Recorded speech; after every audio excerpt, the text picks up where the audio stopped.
Hi, I'm Michael Santos with Compliance Mitigation, and I'm happy to present another case study. These case studies should help people understand the relationship between decisions they make on the job and the possibility for a government investigation. Our aim is to help people make better decisions so they can avoid complications with government investigations and definitely avoid problems with allegations of charges for breaking white-collar crimes. So today we're going to be talking about violating the Anti-Corruption and Anti-Kickback laws. These laws, have really serious consequences, but a lot of people don't understand how easily their decisions in business can lead government prosecutors to bring a case against them. So in this situation, we're talking about Schneider Electric Buildings Americas. They provide services to the federal government. The company receives numerous contracts to upgrade government offices for greater energy efficiency. In this case, a well-trusted key employee put in charge of company projects took advantage of his position of influence. He inappropriately authorized subcontracts in exchange for personal kickbacks. And of course, that is a problem. That is a problem that is going to result in exposure to a government investigation and exposure to a criminal indictment. And the intended audience for this case study includes people who work in the corporate setting in which they exercise material decision-making discretion. The common terms that a person should learn by the end of this case study is they should know a little bit about the False Claims Act, they should know about Anti-Kickback Act, and they should know about procurement integrity. These are terms that government prosecutors would like you to know if they're going to look at you as potentially somebody to grant leniency to or a deferred prosecution agreement to. So what's the state of the industry?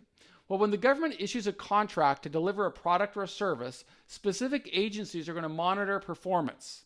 Close working relationships lead to more familiarity and higher levels of comfort, and then there's a confidence that a contractor will perform the work as instructed and required on time and in accordance with the government's rules and regulations.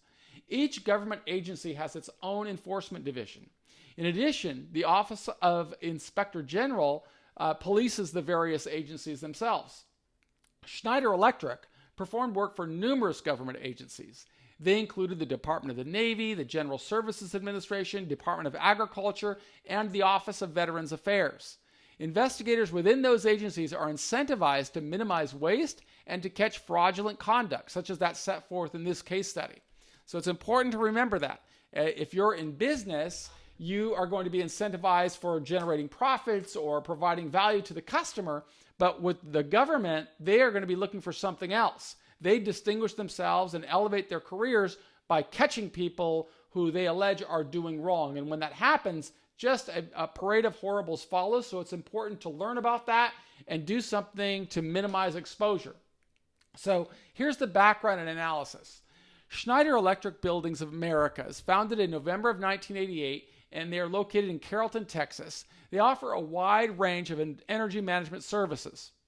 The company provides electricity solutions for buildings, including data meters, cable management services, circuit breakers, industrial plugs and sockets, and electrical distribution solutions. So just a typical government contractor. They also offer renewable energy solutions for buildings and utilities throughout the world. A significant part of Schneider's work includes bidding for and performing services under government contracts. In 2019, the company had 2,619 employees. It generated $519 million in annual revenues. All of the information in this case study comes from the Department of Justice press release and other articles referenced below. Bhaskar Patel served as a senior project manager for Schneider. His position gave him authority to receive bids from contractors. He could recommend subcontractors for work under an energy savings performance contracts, which are known as ESPC, between Schneider and the United States government. Under the ESPCs, Schneider installed a variety of energy-saving upgrades such as solar panels, LED lighting, and insulation in federal buildings. All good work.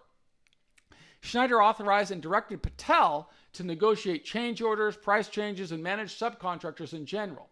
Patel worked on many projects during the years between 2011 and 2016, and those projects included jobs that had a cumulative valuation in the hundreds of millions of dollars, and they were in different parts of the world. While employed by Schneider on those projects, Patel participated in kickback schemes with 8 subcontractors.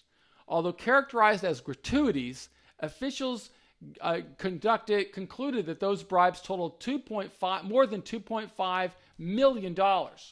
Patel had made payment by check with bogus reference notations.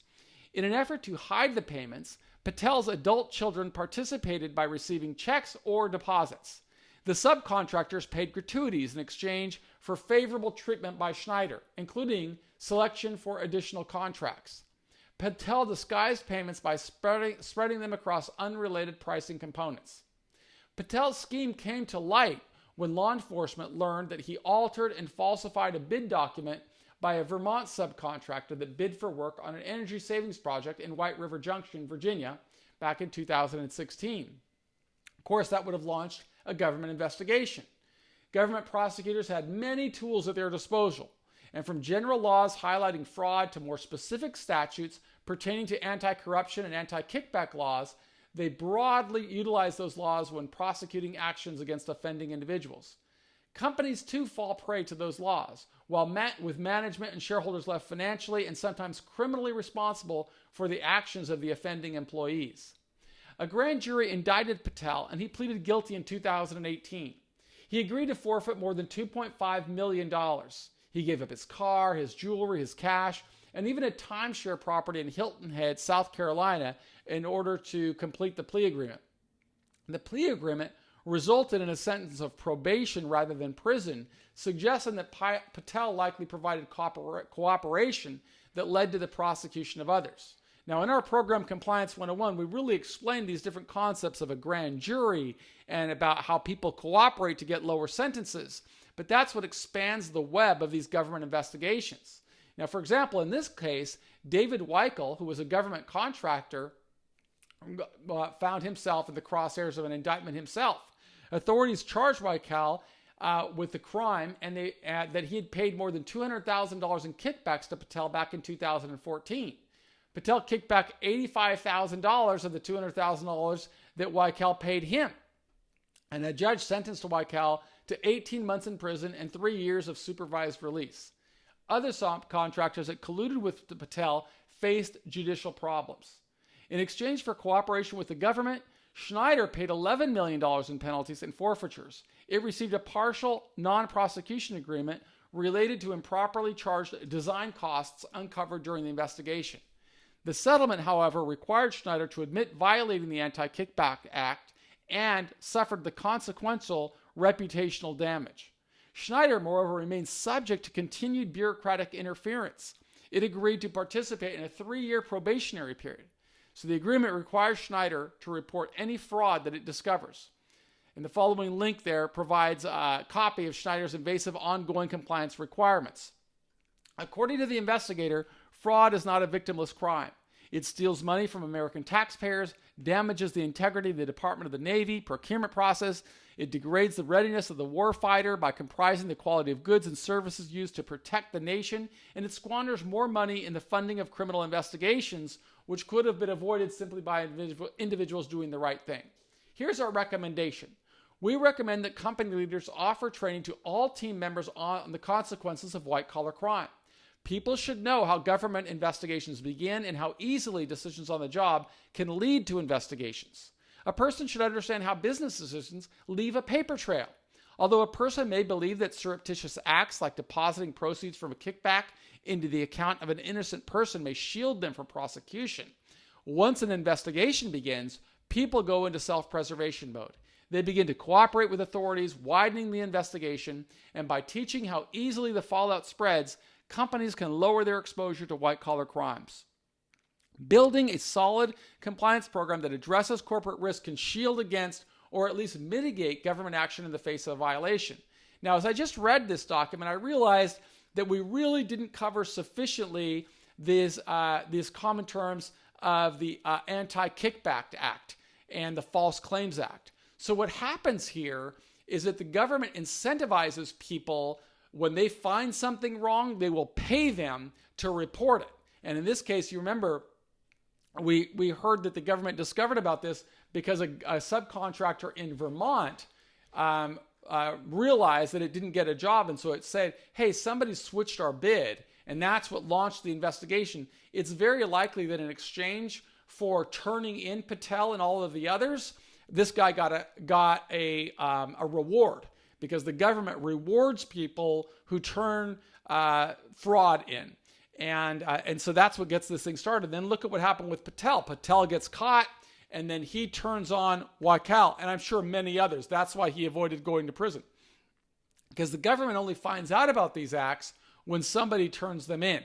But it's really important to recognize that this happens every day. It's one of the pathways of keeping our prison system growing, and our government is just part of bigger government. So we really recommend that individuals learn more about government investigations and white-collar crime, and we hope that will keep you compliant.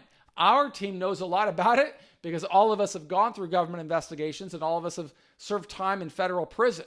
That's why we say we did the time so you won't have to. Visit us at compliancemitigation.com if you want to learn more about compliance program to qualify your company for deferred prosecution agreements, that may qualify your company for deferred prosecution agreements. It's really a discretion by the prosecutor, but we want to provide you with all the tools to get there, including risk mitigation and management strategies, and corporate communication strategies and transparency.